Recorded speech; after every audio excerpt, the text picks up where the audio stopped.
Yo, what's up, guys? It's your boy, C-Jax.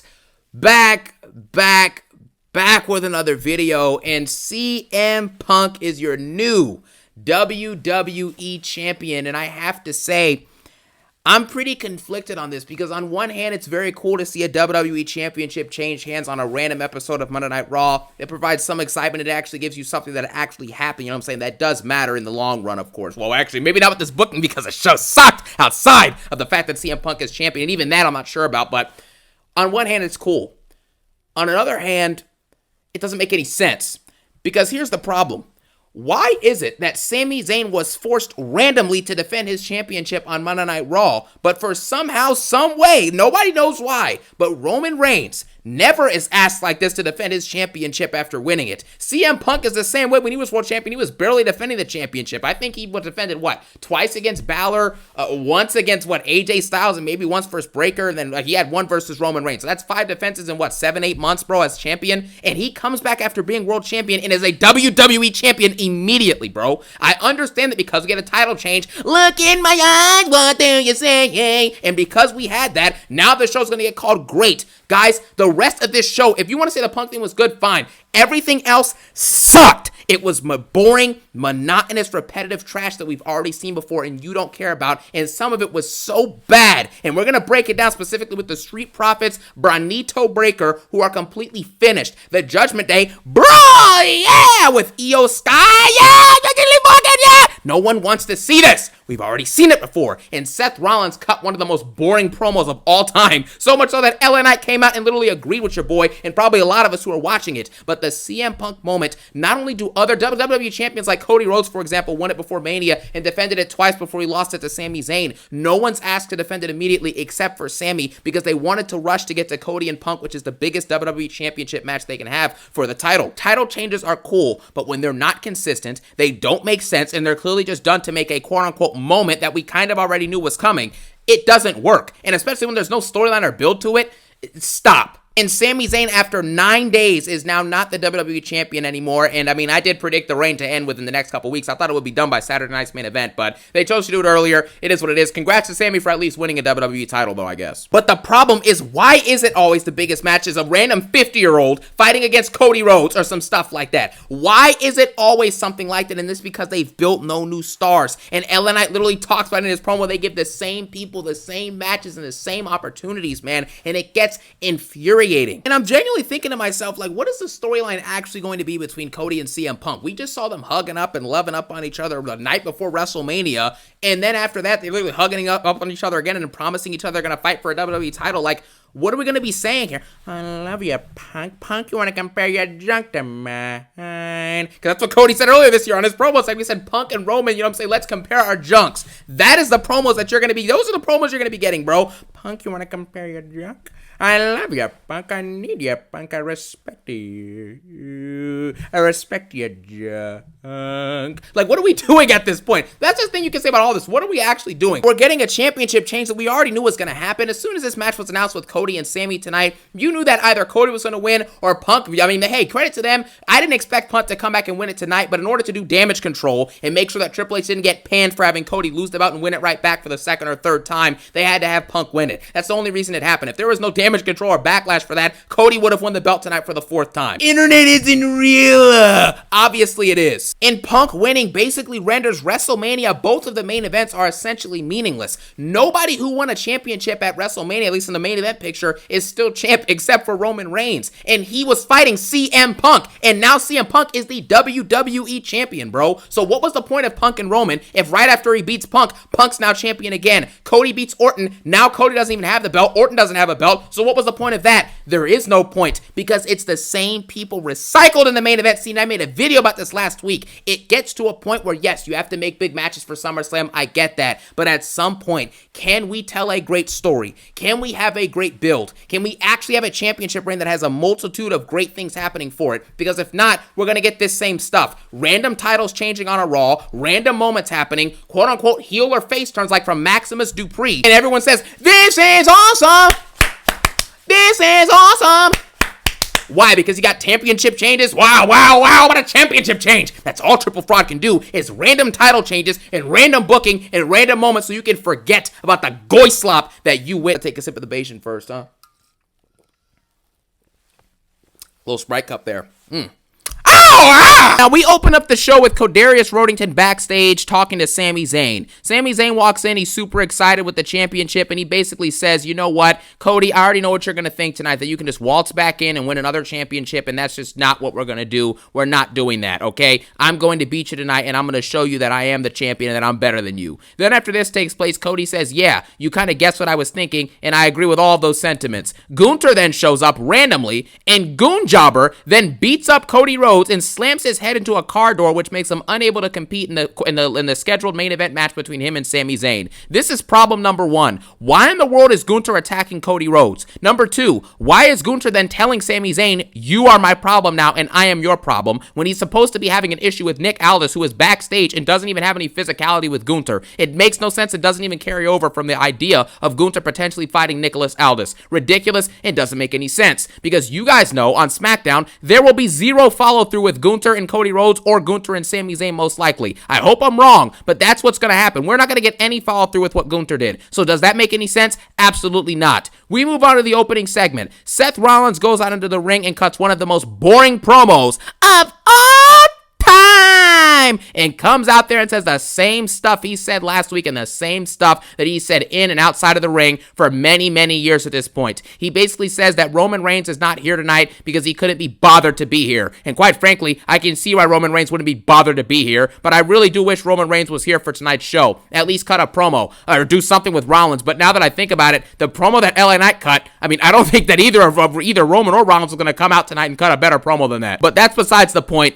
Seth Rollins basically says the same series of stuff he's been saying about Roman Reigns for years. He says Roman Reigns couldn't be bothered to show up tonight because Roman Reigns has always not cared, because since day one, Seth Rollins repeats himself multiple times in this promo because he genuinely has nothing to say. And this is why I was scared, even after last week's decent segment with him and Roman at the end of the show. I acknowledge it was a rematch, but at least there was a new through line of it being the final time that they're wrestling, but they don't even mention that this week. They just keep on going on, and Rollins repeats the same gimmicks he's been saying for years, and that's what makes these rematches boring. And Rollins comes out there and says he doesn't care. He says that, if Roman Reigns is the best and he believes he's really that good, he should come prove it. And Rollins says he's pissed because Roman has always been the chosen one. Even when there was three of them in the Shield with him, Mox, and Roman, there was always the chosen one, and that was Roman Reigns. And in order to catch up to him, he had to do things like cashing in on him at WrestleMania when he was fighting Lesnar back at Mania 31. He had to he had to turn his back on the Shield back in 2014. He had to do all of these things. And then he basically says that he's pissed off that Roman didn't deserve, the championships and the opportunities in the main events that he got. And Rollins has grinded for this since he was a little kid, and points out a 5-year-old in the front row and says, that little kid, that future Seth Rollins, that 5-year-old Seth Rollins version, that's exactly what I fight for. And I'm like, bro, this is boring, it's repetitive, and we've heard it before. We have heard this 1,000 times. Oh, well, Roman doesn't show up. Oh, well, Roman was handpicked by Vince. Oh, well,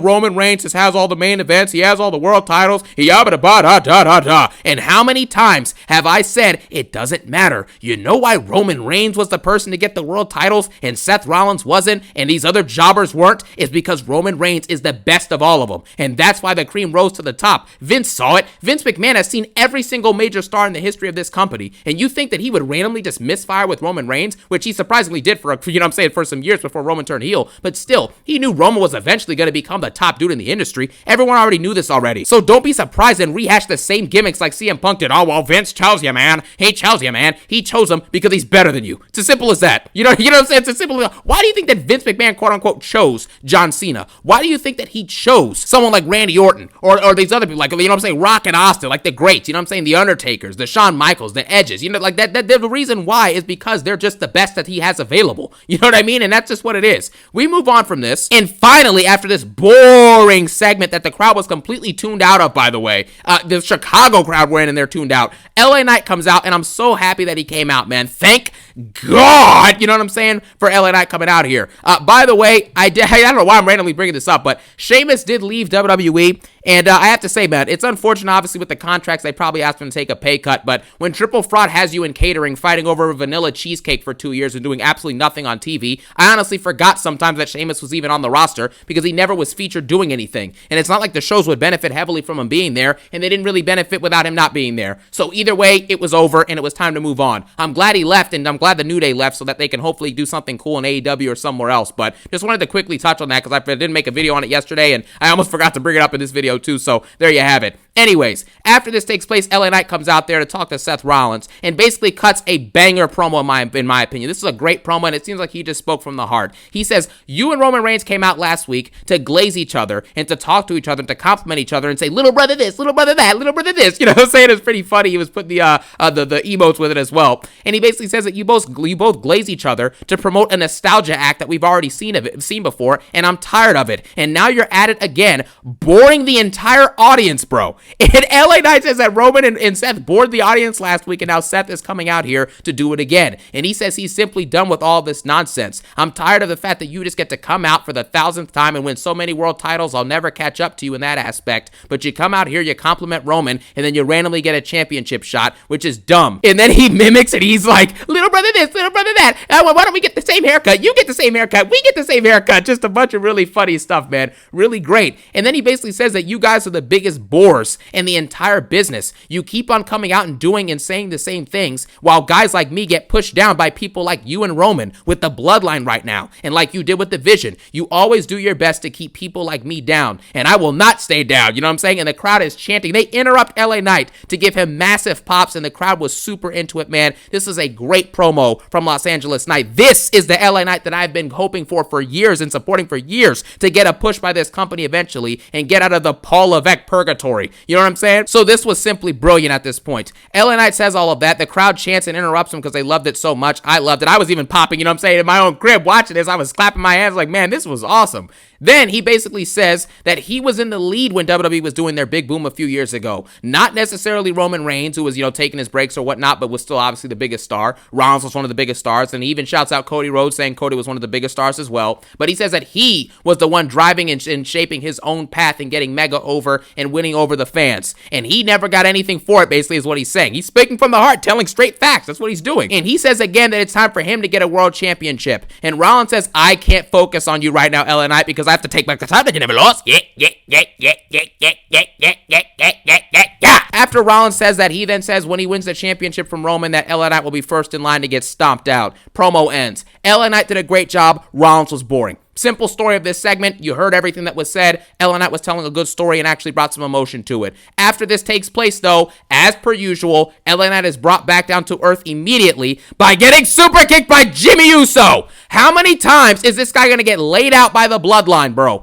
Give him something. You just saw the crowd. He won over the crowd from Seth Rollins in approximately 10 seconds, and he cut an electrifying promo, and you're sitting here looking at your screen. This is the third year this dude's been putting on this level of work, and you're telling me that the best you can give him after a segment like this is to get super kicked by Jimmy Uso, and then later in the night, hey, Belash, you ain't beat me, Roman.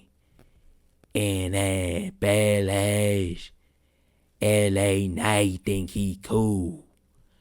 But I clash in Italy with my children watching.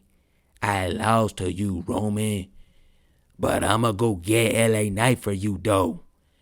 You hear that, Jimmy? I ain't listening to your punk behind, Jay. I'ma get you, LA. This show sucks, okay? 5, 2, and we move on to the next segment. We then had a situation where Austin Theory and Bronito Breakker won the tag championships back from the Street Profits. And you're probably thinking, wait, didn't the Profits just win the belts 2 weeks ago? Yes, they just lost them again tonight. And the way they lost is because Maxine Dupree comes out and hits a low blow on Angelo Dawkins, and Austin Theory just goes over and pins him while the ref isn't looking. Again, how in the world is a multiple-time tag champion, Angelo Dawkins, a big dude, he's a big behind dude, bro, and a great athlete, all that stuff, and this dude lost this match because of one low blow? blow from a complete jobber, Maxine Dupree, who shouldn't have even been involved in this match, and that's all it takes to pin this guy. It's a stupid and dumb way of having this happen. And let me guess, the Street Profits are going to break up because of a stupid behind finish that should have never existed? Who knows? The time to break up Montez Ford from the Street Profits was probably a few years ago when he actually had momentum. But either way, Maxine Dupree cost him the tag belts, and then she goes outside after Theory pins Dawkins, and Theory and Braun Breaker win the championships back. You know what I'm saying? The take back trust.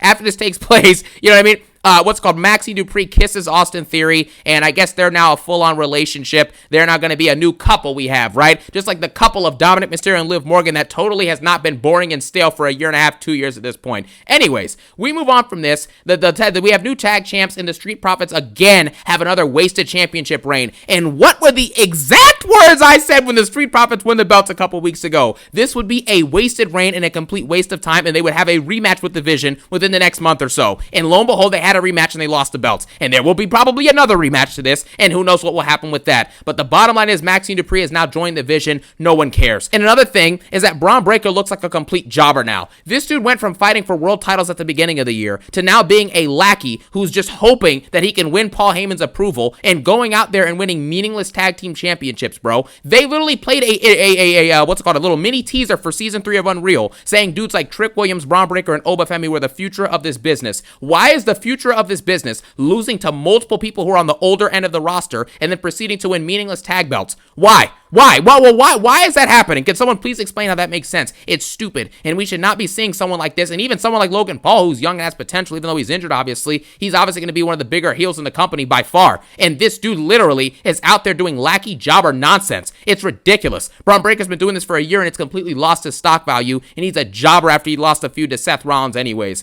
We move on from this. Sol Ruca fights Raquel Rodriguez in an Intercontinental Championship match that, quite frankly, nobody cares about. Again, this match had multiple botches. I did remember that Sol Ruca took like the mental health break or some break for like from Twitter, from social media or something, because she was really upset with the way the fans were treating her or talking about one of the botches she had at a house show or something. And now she's back botching again. So is Raquel Rodriguez. So it is what it is. I don't know what happened here, but this match was just very boring. Like, there was a couple great moves from Sol Ruca, I will say that, but this is the same stuff we've already seen. At the end of it, the Judgment Day comes out to try and help Raquel win. You know she's not going to win. After they come out to help her, Io Sky's music hits and she outsmarts, quote unquote, the Judgment Day, who has the world champion on it. And they literally, she knocks out, Liv and what's her name? I almost forgot Roxanne Perez's name. That lets you know a lot about what she's been up to on the shows, which is essentially nothing. Just like Triple H is doing nothing in Gorilla. We move on from this. After Roxanne and Liv are knocked down, Io Sky, is celebrating in Raquel's face. Raquel gets distracted with something that has nothing to do with her. For the 15th time, she's lost a match off being distracted by her own teammates. Do you see how stupid that is? Now imagine seeing that 50 times! We move on. Sol Ruca hits a Soul Snatcher, and almost botches and hurts her leg, unfortunately, but hopefully, thankfully she didn't actually, I guess I should say, and she's completely okay, and she beats Raquel Rodriguez, and that's a situation with that. Nobody cares about this. We move on. There's zero story for this IC title, or the men's IC title, or the US title, or the WWE title, or the other US title, or the tag titles, or the tag titles on Raw, or we don't have any stories for the World Championship right now, really, at all either, so it is what it is. It's a plague that's going across the company. I wonder who's running the show and booking the creative for these title scenes and these alleged storylines that's making them this boring and repetitive and having no intrigue to them. I have no idea. Do you know? Do you know? Do you know? Do you know? We move on. Paul Heyman comes out and basically says that Brock Lesnar is going to destroy Oba Femi. He then says that Oba Femi made a mistake even trying to fight Brock Lesnar. Oba Femi then comes out. He then gets told by Paul Heyman that you proved that the Beast was beatable at WrestleMania, and for that, I respect you. I love you. I need you. Then after this takes place, Oba Femi basically says, yes, in the same way that Paul Heyman said that the same way Brock Lesnar proved that you are also beatable, Mr. Oba Femi. Paul Heyman says it in such a weird way. Oba Femi. You know what I mean? So that's pretty cool. He then says that he's going to enter the Broctagon, which is the Hell in a Cell. He says that Lesnar beat Undertaker twice in the Hell in a Cell and that this is his domain. Oba then basically says you have to go through hell to get to heaven, which is a nice little bar there. And he basically says that the Undertaker and these other dudes you're talking about Lesnar fighting are simply not on my level. Guys, Oba debuted 5 months ago and is talking about the Undertaker's not on his level. At least he has the confidence, though. I'll take that. But being on the main event, like the main, the main roster for like 5 or 6 months and saying something like this is just absolutely asinine at this point. It's ridiculous. However, he says it. I like the the confidence. I like the arrogance of it. Maybe it can be something cool to explore down the line as a storyline for when he actually starts taking a couple more losses or something. Maybe that could be something. Who knows? But anyways, he basically says that he will embarrass Lesnar in front of his friends and family in Minnesota, and that's basically it. He says Paul Heyman is scared, and you're just a mouthpiece going out here and saying words, but what's a mouth without a head?